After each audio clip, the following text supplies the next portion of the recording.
share natin ito ngayon, no?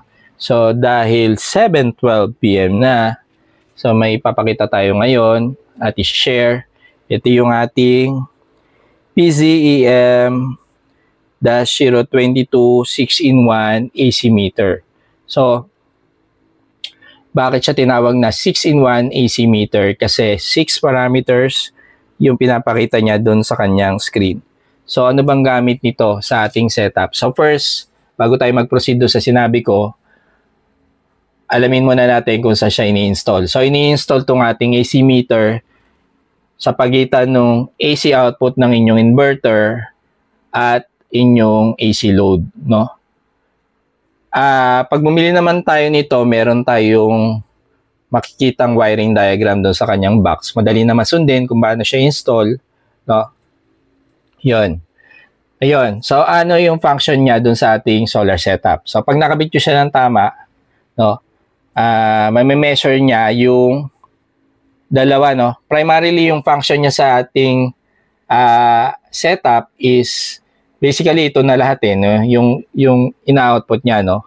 So, pero dalawa lang mainly yung kailangan natin na i-monitor na galing dun sa ating output ng ating inverter, no? So, ang kailangan ko lang i-monitor dito is yung voltage output niya at saka yung frequency output, no?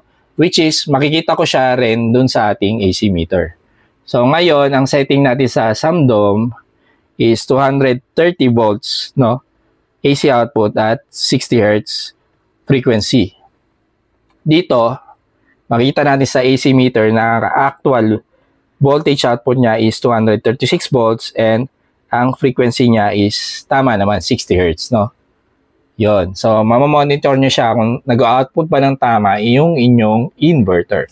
Ngayon, yung difference ng voltage na nakita nyo dyan, so, maliit na bagay na lang yung 6 volts na, ano niya, no? Na difference nila, no?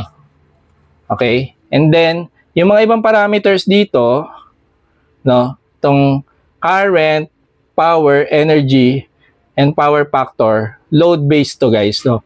So, ibig sabihin, yung mga value na pinapakita niya is yan yung meter base sa inyong load na nakasaksak, no? Sa ating AC meter. So, ngayon, mababa siya, no? Kasi ang load niya lang ngayon sa ground floor is yung ilaw lang, no? And the rest is DC yung ginagamit ko. Kaya hindi nyo makikita yung actual load ngayon. Ayun, kung tingin nyo, no, magiging beneficial sa inyo maggumamit nito, is siguro ilalagay na lang din natin yung product link niya sa YouTube video niya. So, ma-access yung product link nitong ating PZEM-022.